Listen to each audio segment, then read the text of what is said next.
هغه په کال 1988 میلادي کې د وخت شوروي اتحاد په تخنیکي مرسته فضا ته پرواز وکړ. په منځني اسیا کې لومړنی مسلمانو چې له ځان سره یې قرآن کریم فضا ته پورته کړ. دا بل څوک نه بلکې د افغانستان ویاړ عبدالاحد مومند و. راځئ عبدالاحد مومند وپیژنو او د هغه د کارنامو ځانونه خبر کړو. خو لومړی د ژوره کتنه یوټیوب چینل لایک او سبسکرایب کړئ.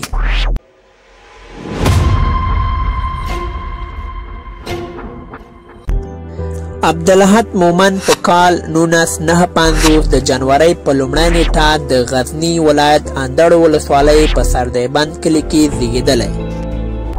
لومړنۍ زده کړې په خپل کلي کې وکړ او بیا کابل کې متوسط او عالي زده کړې بشپړې کړې. هغه په کال 1980 د حبیبي لیسې نه فارغ او د کانکور تر ازموینې وروسته د کابل پوهنتون په پولیتخنیک انسټیټیوټ کې د جیولوجي څانګې محصل شو. هغه په کال 1988 د پیلوټۍ په برخه کې د خپلو نورو ملګرو سره یو ځای شوروي اتحاد ته ولېږل شو.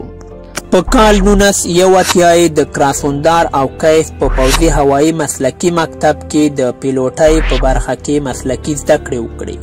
د زده کړو د بشپړېدو سره سم ښاغلی مومند وطن ته راستون شو.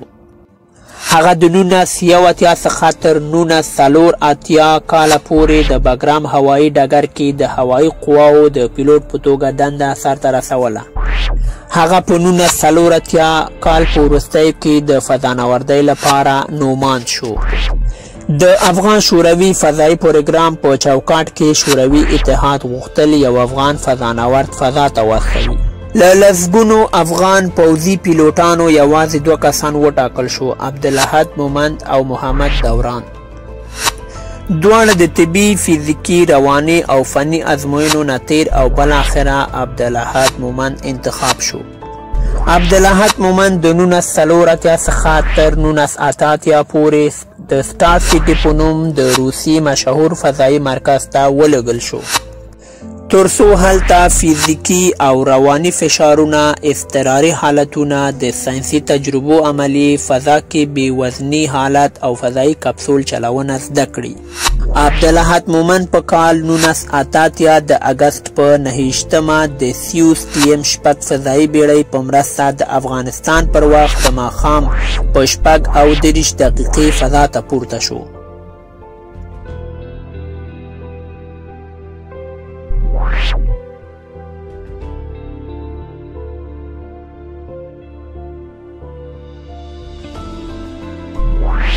ښاغلی مومند چې په فضا کې د خپل مور او د هغه وخت ولسمشر ډاکټر نجیب سره د سټلایټ لارې خبرې وکړې.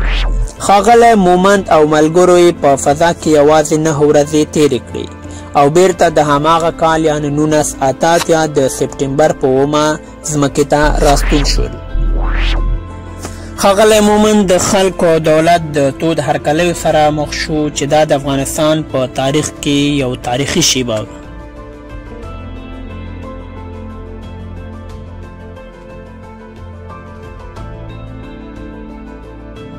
بالاخره د وخت په تیریدو سره افغانستان کې کورني جګړې او سیاسي بحران ژور شو.